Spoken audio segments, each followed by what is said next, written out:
ছেলেরা প্রশ্ন করে, তোর কাছে তোর বউ বড় না আমি বড়? আছে না নাই? এটা একটা প্রশ্ন হইল।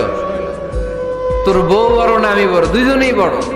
তা এক ছেলে সুন্দর উত্তর দিছে, আমার কাছে ভালো লাগছে উত্তরটা শুনে।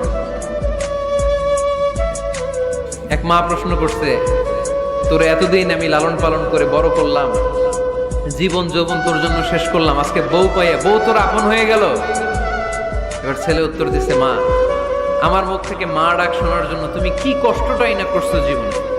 10 মাস আমারে পেটে ধারণ করলা, খাইতে পারো নাই, বমি করছো, খালি ওষুধ খাইছো, তোমার পেট কেটে আমারে বের করা হয়েছে, 2 বছর আমারে দুধ খাওয়াইছো, পেশাব পায়খানা পরিষ্কার করেছো, বয়স যখন 3-4 তখন তোমার আমি মা ডাকছি, এই মা ডাকটা শোনার জন্য তুমি এত কষ্ট করছো। আর আরেকবারের মাইয়া এই ঘরে আইসাই তোমার মা ডাকা শুরু করছে। যেই মেয়েটা তোমারে মা ডাকে সে আমার আপন হবে না কেন মা?